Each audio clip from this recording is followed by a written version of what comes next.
Olá, boa tarde, galerinha abençoada, que Deus abençoe a todos vocês. Apareci aqui, professor Nelson, pastor Nelson, e eu quero trazer para nós um estudo bíblico, a dracma perdida, feridos silenciosos esquecidos dentro da casa de Deus. Compartilhem com outras pessoas, coloquem coraçõezinhos aí, e nós vamos falar sobre esse assunto. Eu fiz aqui um quadro bem legal, busquei uma figura bem legal e eu vou colocar aqui no início da live.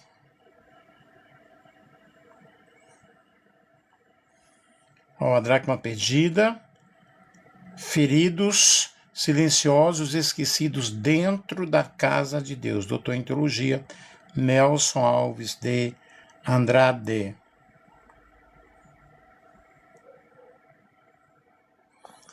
Vamos falar sobre esse assunto bem legal, uma parábola conhecida. Texto base, Lucas capítulo 15, versículo 8 ao 10, o qual a mulher que tendo 10 dracmas, se perder uma, não acende a candeia, varre a casa e a procura diligentemente até encontrá-la. E tendo-a achado, convoca as amigas e vizinhas, dizendo: alegrai-vos comigo, porque achei a dracma que eu havia perdido. Lucas, capítulo 15, versículos 8 ao 9.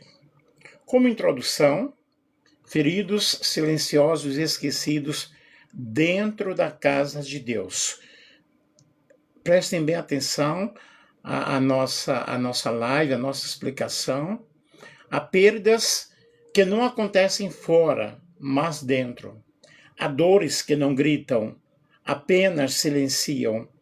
Há pessoas que não abandonaram a fé, mas foram esquecidas no chão da casa. E é justamente o que vamos falar aqui na parábola da dracma perdida, que está em Lucas capítulo 15, versículos 8 ao 10, que revela uma realidade pouco discutida, porém profundamente presente na experiência da igreja. Nem todo perdido está longe. Alguns estão dentro, cercados pelo sagrado, mas afastados do cuidado, da escuta da graça. A dracma não se perdeu na rua, nem em terras distantes. Perdeu-se na casa, perdeu-se no templo. E isso muda tudo. Esse estudo nasce da necessidade urgente de olhar para aqueles que permanecem nos bancos, nos corredores, nas funções e nas memórias da igreja, mas que carregam feridas profundas causadas por negligência, pelo legalismo, autoritarismo espiritual, abusos de poder e silêncio pastoral. São pessoas que ainda creem, mas não confiam, que ainda oram, mas com dor, que ainda pertencem, mas se sentem invisíveis. Portanto, vamos seguir aí ao nosso estudo. A dracma perdida não perde seu valor ao cair no chão. Ela continua sendo dracma. Da mesma forma, os feridos da igreja não perdem sua identidade, sua dignidade, nem seu valor diante de Deus. O que se perde muitas vezes é o lugar, a voz, a segurança e o cuidado. E o mais trágico, ninguém percebe imediatamente a ausência, porque ela acontece em silêncio.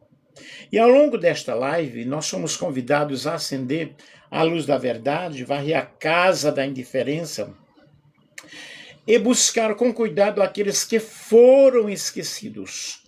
Não se trata de acusar a igreja, mas de chamá-la ao arrependimento, à maturidade e a restauração do seu chamado pastoral. Uma comunidade que não procura suas dracmas perdidas corre o risco de celebrar cultos cheios enquanto convive com vazios humanos e profundos. Portanto, estamos diante de um chamado à sensibilidade espiritual, à escuta pastoral e à reconstrução da imagem de Deus no coração dos feridos. É um convite para que a casa volte a ser lugar de refúgio, e não de trauma, de cura, não de medo, de graça e não de opressão. Porque para Deus, nenhuma dracma é descartável. E toda vez que é encontrada, o céu se alegra. O céu se alegra. Vejamos o contexto da parábola. A parábola da dracma perdida está inserida em Lucas, no capítulo 15, ao lado da parábola da ovelha perdida e do filho pródigo. As três parábolas respondem à mesma crítica dos fariseus e escribas. Este recebe pecadores e come com eles. Lucas capítulo 15, versículo 2. Jesus responde revelando o coração de Deus em busca do que se perdeu, mostrando que o seu valor não está no mérito do encontrado, mas no amor daquele que busca. Qual o significado da dracma? A dracma era uma moeda de prata, equivalente a um dia de trabalho. Para a mulher da parábola, não se tratava apenas de um valor econômico, mas também de um valor simbólico. Muitas mulheres usavam 10 dracmas como parte de um adorno nupcial, símbolo de identidade, dignidade e pertencimento.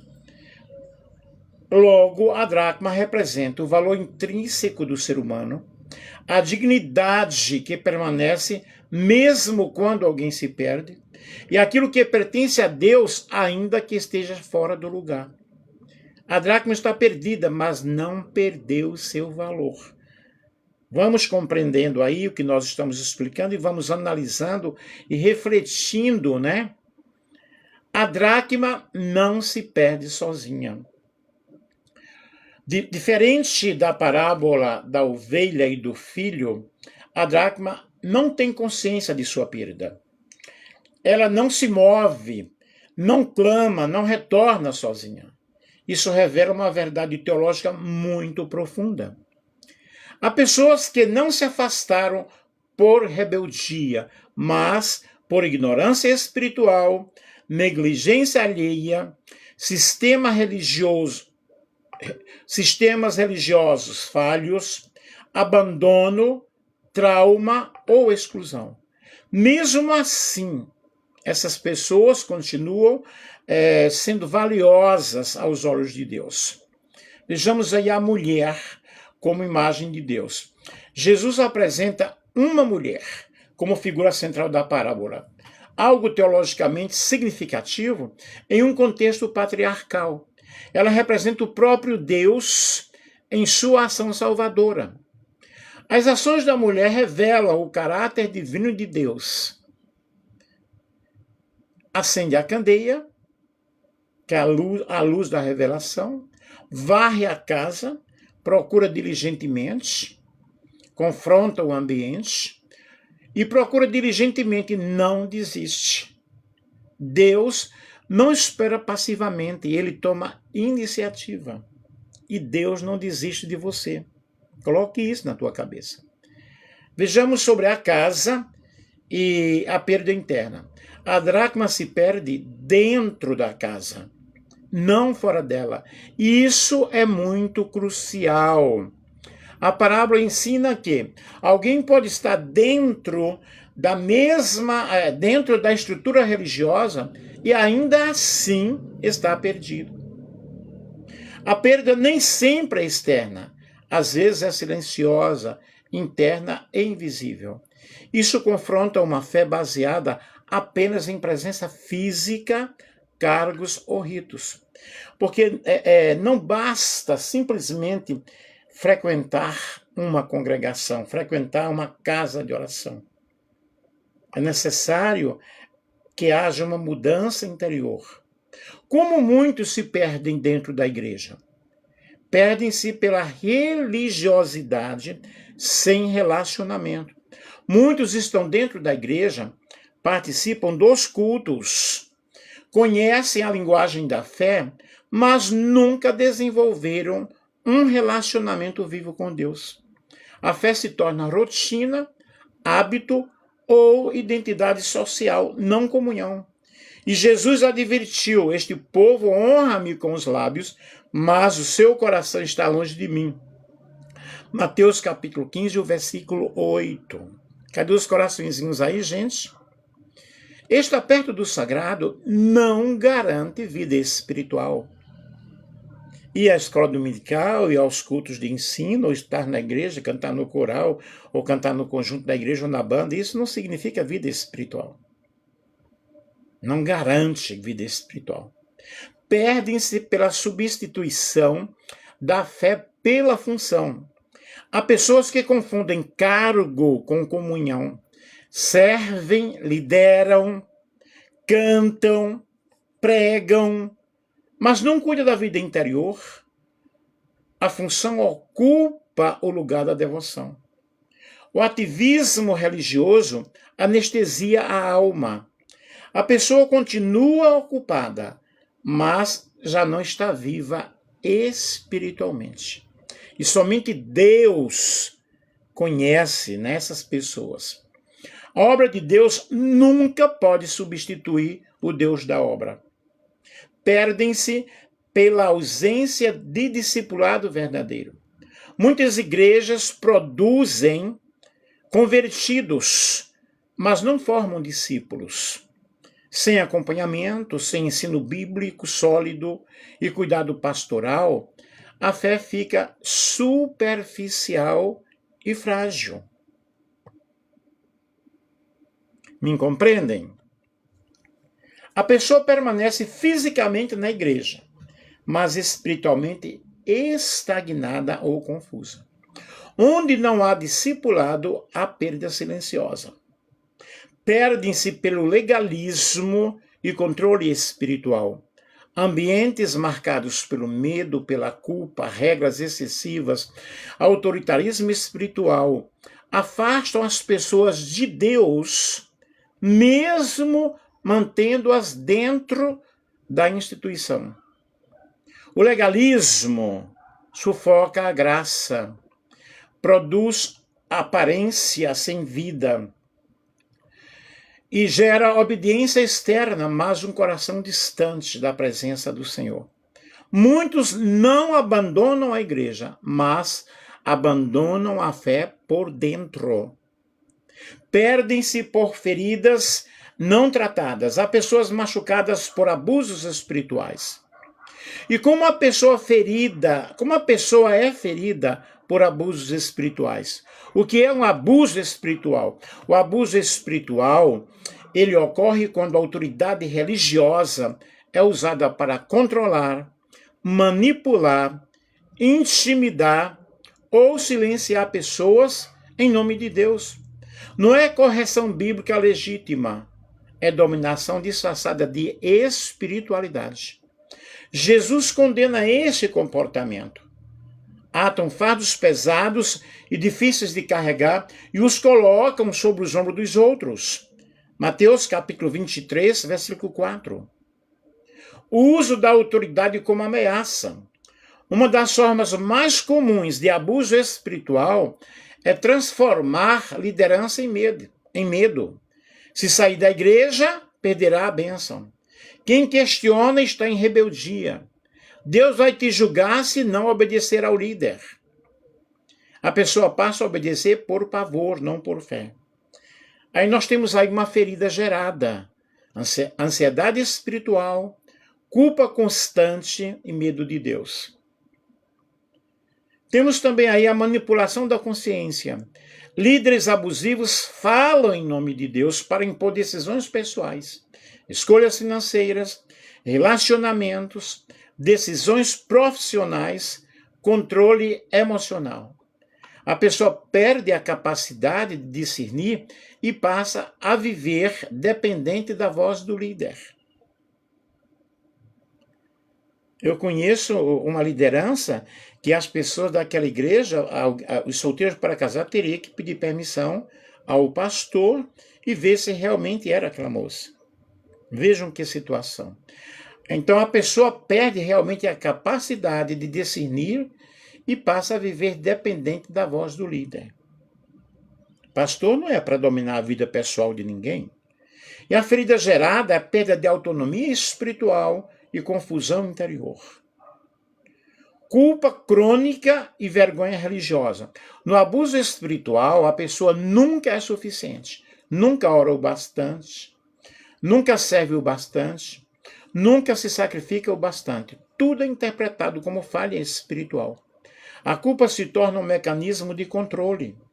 E a ferida gerada aí é a vergonha, autoimagem destruída, sentimento de inadequação diante de Deus.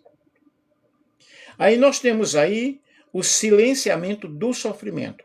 A pessoa ferida, ela é ensinada a não questionar, a não falar, não denunciar, perdoar rápido sem tratamento da dor. Isso cria um ambiente onde o abuso se perpetua.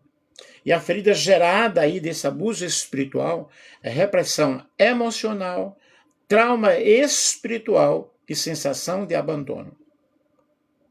Aí nós temos aqui agora o legalismo como sistema de controle. O legalismo extremo cria regras não bíblicas como critério de aceitação através da aparência, do comportamento externo, submissão cega. A graça é substituída pelo desempenho. E a ferida gerada é a fé baseada em mérito, não em amor. Quebra da imagem de Deus. Talvez a ferida mais profunda do abuso espiritual seja esta. Deus passa a ser visto como controlador, irado, distante e impossível de agradar. A pessoa não rejeita Deus, rejeita a imagem distorcida que ele foi apresentada. Aí nós temos aí a ferida gerada, que é afastamento de Deus, mesmo permanecendo na igreja. Porque essa pessoa não está agradando a Deus. Sempre há uma exigência para que essa pessoa possa agradar a Deus. Aí nós vemos então aí agora dependência emocional e espiritual. O abuso espiritual cria pessoas dependentes, incapazes de decidir, com medo de errar, com muito sentimento de culpa, buscando sempre aprovação. Isso não é discipulado, isso é dominação. Jesus disse: conhecereis a verdade e a verdade vos libertará. João 8,32. Quais são os sinais de que alguém foi ferido por abuso espiritual? Medo excessivo de errar espiritualmente, porque a pessoa quer viver um patamar de fé espiritual 100%, e isso não existe. Culpa constante, sempre está culpando-se de alguma coisa. Ansiedade ao falar de Deus. Confusão entre obediência e submissão cega. E há um silêncio sobre traumas vividos interiormente. Aquela pessoa vive traumas emocionais gerados por situações, por conflitos, por palavras autoritárias, não é? Vejamos aqui o caminho de cura, a visão pastoral aqui. É reconhecer a ferida, não espiritualizar o abuso. Separar Deus da liderança abusiva. Deus não está nesse negócio. Reconstruir a fé na graça. Graça é favor imerecido. Buscar um acompanhamento pastoral saudável. Buscar até a ajuda de um psicólogo, de um psicanalista, de um terapeuta. Permitir-se sentir e falar. Poder expressar. Mas, infelizmente, muitas vezes a pessoa... Ela, ao falar, ela está indo contra aquela autoridade, né? Eu não diria nem autoridade, aquele autoritarismo. E descobrir Deus como Pai, não como opressor. Deus não oprime ninguém. Deus nos convida a uma mudança. Deus nos convida a uma conversão, a uma restauração. Abuso espiritual não é zelo, não é santidade, não é autoridade bíblica, é pecado travestido de espiritualidade. Deus não fere para ensinar. Deus não controla para salvar. Deus não humilha para santificar. E a pessoa diz, não, ele está nesse leito de enfermidade porque Deus está dando para ele uma lição. Gente, que Deus carrasco é esse? Que Deus opressor é esse? Onde o Espírito do Senhor está, há liberdade, segundo aos Coríntios, capítulo 3, versículo 17. E não há julgamentos, né? Não há exclusão, não há traições e hipocrisia. Jesus não veio para julgar, ele veio para salvar. Eles continuam sentados no banco, mas com o coração fechado, a alma ferida, a alma angustiada. A dor não tratada gera afastamento interior. A igreja pode estar cheia de gente ferida e silenciosamente perdida. Eu já trabalhei muito com cura interior e sei muito bem o que eu estou falando, a tecla que eu estou batendo. Perdem-se pela fé herdada e não assumida. Muitos cresceram na igreja, mas nunca fizeram uma escolha pessoal por Cristo.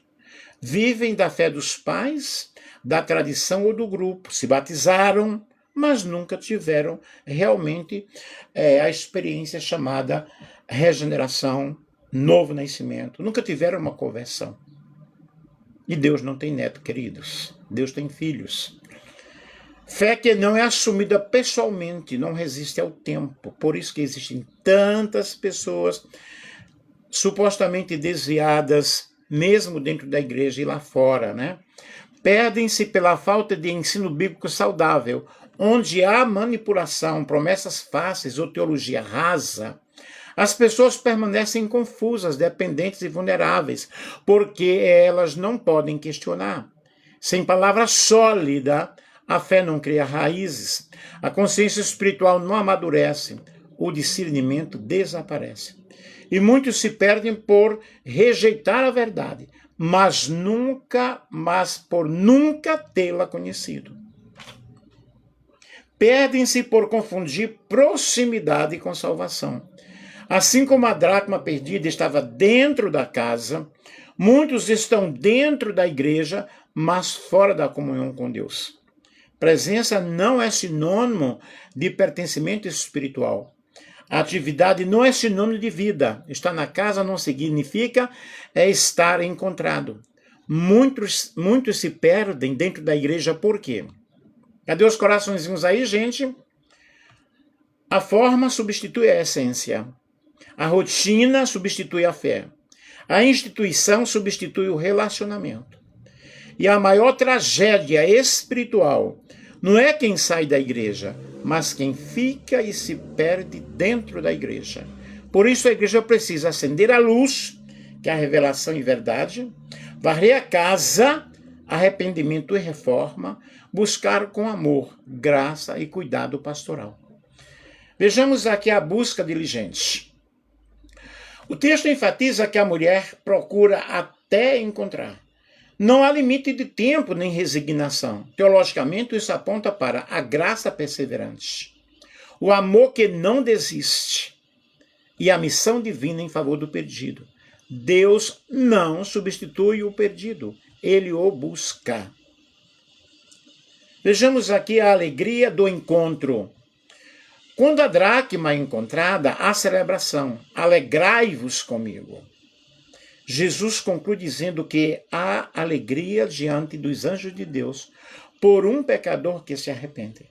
O céu se alegra não com números, mas com pessoas arrependidas. O arrependimento aqui é a resposta à graça, não condição para ser buscado. E qual é a mensagem central desta parábola? A parábola da dracma perdida ensina que o valor precede o arrependimento. A busca precede o encontro. A graça precede a resposta humana. Deus não ama porque encontra. Ele busca porque ama. Qual a aplicação pastoral que nós temos aqui? Para quem se sente perdido, você ainda tem valor.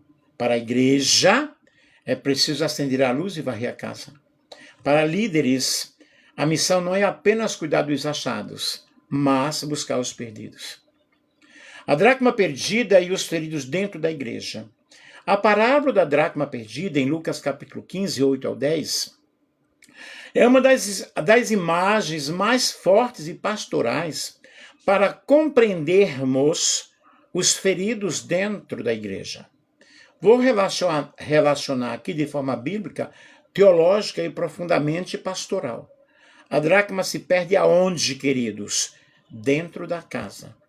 Jesus disse que a dracma se perdeu dentro da casa, não na rua.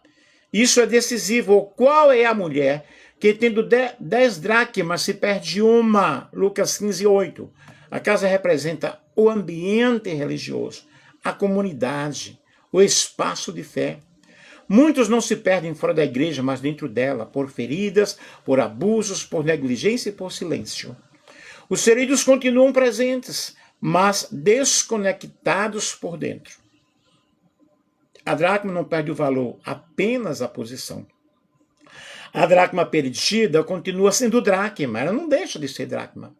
Ela não perdeu o valor, apenas saiu do lugar certo. Assim também acontece com os feridos dentro da igreja, continuam tendo valor diante de Deus, continuam sendo imagem e propósito, mas estão caídos, estão esquecidos, silenciados. E a ferida não anula a identidade. O silêncio da dracma representa o silêncio dos feridos. A dracma não grita, ela não pede ajuda, ela não sabe voltar sozinha. Muitos feridos na igreja não denunciam, não reclamam, não pedem ajuda, porque aprenderam que falar gera punição, rejeição ou culpa. O silêncio não é sinal de maturidade espiritual, mas de trauma. A casa precisa ser iluminada. A mulher acende a candeia e a luz representa a verdade, a revelação, o discernimento espiritual. Igrejas que evitam a verdade sobre abusos e feridas mantêm pessoas perdidas no escuro. E a luz expõe estruturas doentes, lideranças abusivas, práticas que ferem, mas só a luz pode curar. Varrer a casa é processo de arrependimento. A mulher varre a casa. Isso fala de limpeza, de reforma, de mudança. E para encontrar os feridos, o que a igreja precisa fazer? Rever as práticas, como está fazendo, como está ensinando, como está buscando as pessoas. Abandonar o legalismo, confrontar autoritarismo, limpar ambientes tóxicos. Não se encontra dracmas perdidas sem mexer na casa. Muitas igrejas preferem manter a casa intacta e perder pessoas. Buscar com cuidado, não com julgamento. O texto diz que ela busca cuidadosamente. Feridos não precisam de sermões acusatórios, de pressa espiritual, de frases prontas. Eles precisam de escuta, de alguém que eles possam ouvir, de tempo, cada um tem o seu limite, cada um tem o seu tempo, de acolhimento, não de espancamento, de graça. O cuidado revela o coração do pastor. Vejamos aqui a alegria da restauração. Quando a dracma é encontrada, há alegria. Isso revela que Deus não celebra a exclusão. Deus não se alegra com afastamento silencioso. Deus se alegra com restauração. Alegrai-vos comigo. Aqui é a festa, aqui é a banquete, porque achei a dracma que havia perdido. Lucas 15, 9. Cada ferido restaurado é motivo de festa no céu. Uma igreja madura procura os feridos. A parábola termina com um princípio claro. há alegria diante dos anjos de Deus por um pecador que se arrepende. Lucas 15:10. Mas aqui o arrependimento também é institucional, da indiferença, da negligência, do silêncio. A igreja saudável não apenas recebe pessoas, cuida delas, trata delas. Os feridos da igreja são as dracmas caídas no chão do templo, pessoas valiosas, silenciosas, esquecidas, maltratadas, machucadas. Deus não manda a dracma voltar sozinha. Deus vai ao chão da casa procurá-la. Uma igreja segundo o coração de Deus acende a luz, varre a casa, busca com cuidado e celebra a restauração. Porque para Deus nenhuma dracma é descartável. Estamos chegando aqui à conclusão. A dracma perdida nos revela que Deus quer. Nos revela um Deus que não se conforma com a perda, não negocia o valor do ser humano, não desiste até encontrar. Enquanto houver algo perdido dentro da casa, a luz continuará acesa e a busca continuará. Amém? Quem sabe você é essa dracma perdida. E você precisa de uma posição, alguém não te buscou. Eu me lembro de um pastor que disse: aquele que sai da igreja não vou atrás porque ele sabe o caminho. Na hora que ele quiser, ele volta. Mas não é assim, né? Não é bem assim. Então, com a explicação aqui dessa parábola, com esta live, eu espero que você tenha compreendido onde você se perdeu, se você está perdido dentro da própria casa, dentro da própria igreja. O título do estudo foi sobre a dracma perdida, feridos, silenciosos, esquecidos dentro da casa de Deus. E nós precisamos, na realidade, tomar uma decisão.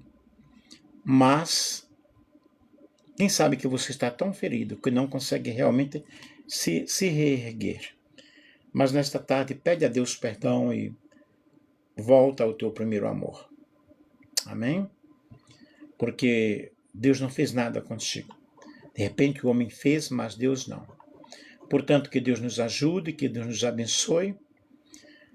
Eu tenho aprendido muito com as lives que eu tenho preparado, né? Porque eu busco, eu pesquiso, eu tenho as referências aqui, faço um trabalho aqui em PDF, buscando, orando, pedindo a Deus para que possa alcançar as pessoas. Um grande beijo, que Deus abençoe. Muito obrigado a todos aí que participaram, ok? Eu tenho um canal no YouTube, Nelson Alves de Andrade, e lá estão todas as minhas lives.